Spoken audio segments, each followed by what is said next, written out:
I put my dad in the street against a heavyweight. I've gone back to the dad. I've punched him a few more There's times. 5 blokes outside my front door. Can you come and help One me? hell of a fucking story, so stay tuned.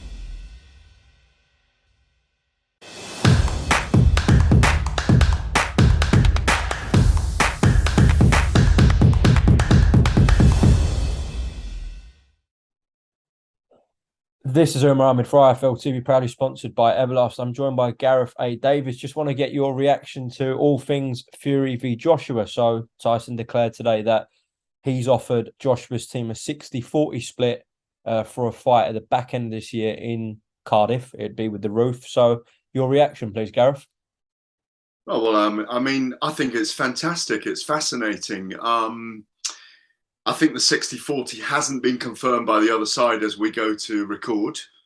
It's a very generous split, in my view, of the purse bid. It's a fight that's probably worth, at my guesstimate, if it does do 2 million pay-per-view buys and draws in other sources and DAZN and BT Sport share it to cut through all the nuances of the fight being made, it's probably worth about 80 million, you know?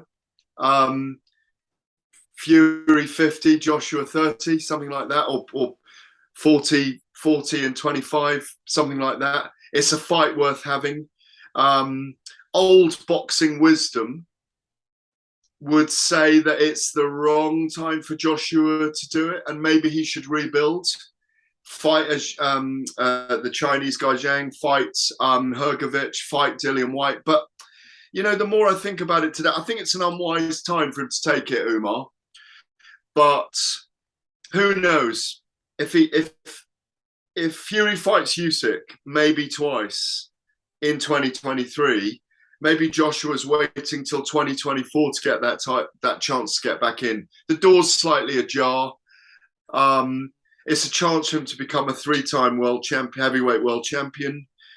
It's a fight we all want to see. I hope they get it over the line, but I kind of don't believe it. I can't believe. Remember, it took 8 months for them to negotiate back. And, well, Tyson announced it in June 2021, was it? No, 2020? 2020, yeah. And then by August 2021, we were looking at the fight happening, and then it fell apart because of the Deontay Wilder arbitration case that he won. So I don't see how they get this over the line in 2 or 3 weeks. I hope they do. I think Tyson means it inside himself. He wants Anthony Joshua to take the fight. If Anthony Joshua and he were sitting across the table, they'd probably just sign. But there's promoters and lawyers and TV companies and all these people that probably want to do all the due diligence on it. Maybe a big offer then comes in from the Middle East. You don't know. Loads of things get in the way. Fury's intent is good. And I think he probably does really want to fight Anthony Joshua next, because he doesn't want to fight Manuel Charr or the Mountain, the world's strongest man, or Derek Chisora. He's thinking in his mind now, got these belts. I could wrap the division up in the era by the end of 2023. Fight Joshua now. If I beat Joshua now, then I can fight Usyk next year once or twice, and I'm done. Joshua, at the same time, if he feels it, and he does seem to feel it, it's like, yeah, why not? I might as well do it now as ever. It's a quick turnaround, making that decision 17 days after losing to Alexander Usyk. We were there. We spoke just afterwards, didn't we? As I walked away and you were wiping the lens because it was so muggy there. Yeah. You know, do you feel Joshua's would do the right thing? Maybe he is doing the right thing. Maybe he is, rather than rebuilding. Maybe he should take it now. Maybe we're in an era of do it now rather than never. So if he does, great. Yeah, you've just had that debate with yourself kind of there. Oh, well, I had to, you know. Initially, I think you were saying an unwise time for Joshua to take this fight, and then sort of later in your statement, you've come around on it. And surely a fan's perspective looking at this, where he's come off 2 back-to-back losses, it's going to take him a long old while to get a title opportunity in terms of a mandatory situation to work his way back through the governing body. So, you know, for a WBC title shot, as you said there, 30, 40 odd million pounds in one of the biggest fights this country will ever see. Surely he's got to take that opportunity at 60-40 split. Yeah, absolutely. As a boxing purist, you can go, I'm really fascinated by Usyk and Fury, because if Usyk wins, he's beaten a massive conundrum in this era, massive enigma, and he can be talked about amongst the very best, the greats of the sport, certainly at heavyweight. So that's fascinating in itself. But if you're a British fight fan or a British sports fan, the Battle of Britain between those two, remember how excited we were when we thought that fight was signed? I mean, I remember being so disappointed when Bob Arum rang me up and said, no, the fight's dead in the water. And I remember asking him over and over again. He rang me one evening 4 times. It was in August last year. I wrote the story. I was so disappointed. And you remember, you did a million interviews at the time. We were interviewing everyone, weren't we? Why, where, how, when? Is it gonna come together? So if it does, I think it's brilliant. I'd love to see the fight. It's got to be in this era. But as I say, old boxing wisdom says Joshua's taking this at really short notice after being emotionally and physically beaten by Alexander Usyk. I mean, if he can gather himself together, if he is capable of doing that and going straight into camp in 2 or 3 weeks' time, getting into believing in himself to give it a big go. Look, I think he's got absolutely massive cojones if he takes this fight straight away. Yes, there are obvious pluses. And yeah, I've come around today. I mean, I still think I'm conflicted, really. I still think he should build towards this fight, and he's not getting enough time.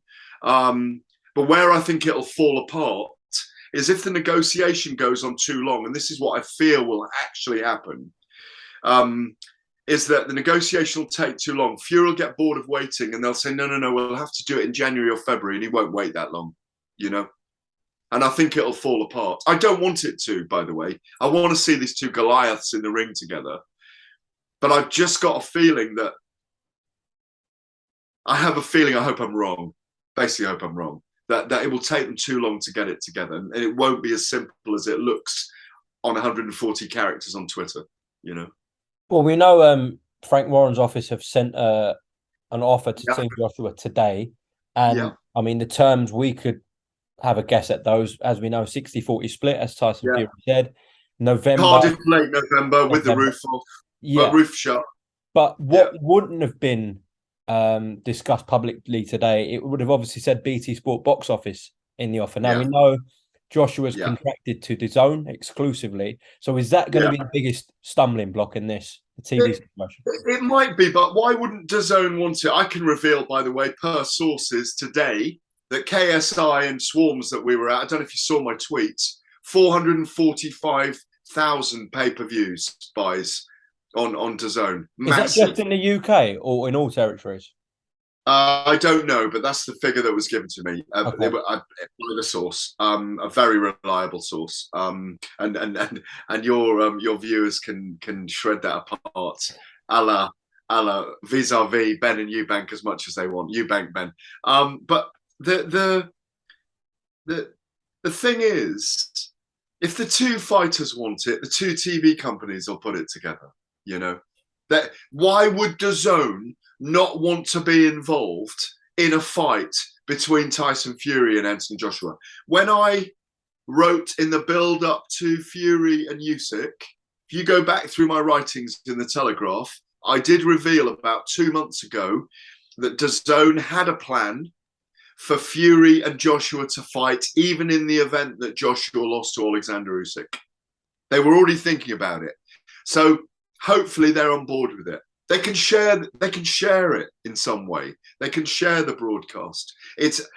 Look, if they can truly get this fight over the line, really genuinely, rather than it being talk out there in the Twitter sphere and promoters speak back and forth, I'm interested to get Eddie Hearn's take on. I want to see what he puts out in respect of any missives about or any kind of any feelings he's got about what's in the contracts. That I'm interested in that coming out tonight or tomorrow morning as well, because at the moment he's quite skeptical, isn't he? Last question on the TV situation. I know you said that BT and DAZN, there's no reason why they can't work together. Say they both took this fight on a joint pay-per-view scheme, is it not unfair on DAZN because you firstly have to subscribe to DAZN and then purchase the pay-per-view, whereas with BT Sport Box Office you can just buy the pay-per-view for a red button access? Would it not be would DAZN not be at a disadvantage there? Yeah, probably. But but we will be talking about this. The press conference will say it's maybe they get the international and American rights and Frank Warren and Queensberry and BT Sport do the UK rights. I don't know. These are things that that they're up over my head at the moment. I'm afraid I don't know because you start every promotion. It's like it's like putting an act together. It's like a performance. So I don't know the answer to it, but all I know is if there's a willingness to make the fight, there's a way of doing it. It's as simple as that. Maybe they share the revenue, regardless of which broadcast. Maybe that's the answer. They share the revenue. That's how they would do it. Maybe. Is that an answer for you? I'll take that answer from yourself, Gareth. Thank you very much for your time on that note, and I'm sure. Well, I'll see you this week for Shields Marshall. I'll see you at the presser, hopefully. See you on Thursday. Looking forward to that 10 female fights Saturday night, O2 Arena. Anyone watching this, if you've got a spare few hours, go along to the O2 Arena and make history, because these brilliant 20 women need supporting. I don't know how ticket sales are gone, but there are some tremendous fights on that card. Lauren Price is on there. I know we'll speak later. Lauren Price, Olympic gold medalist. Her partner, Karis Artinstall, bronze medalist. Caroline Dubois, younger sister of Daniel Dubois. Baumgardner and Meyer, which is going to be a cracking fight, unified 3 belts in the super featherweight division and all the middleweight belts on the line, with Claressa Shields and Savannah Marshall. They've gone to London. They could have sold out Newcastle with 10,000 fans. Support it, because it is groundbreaking.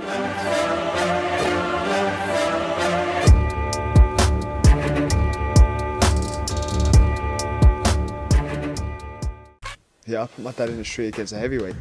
I've gone back to the dad. I've punched him a few more There's 5 times. blokes outside my front door. Can you come and help One me? hell of a fucking story, so stay tuned.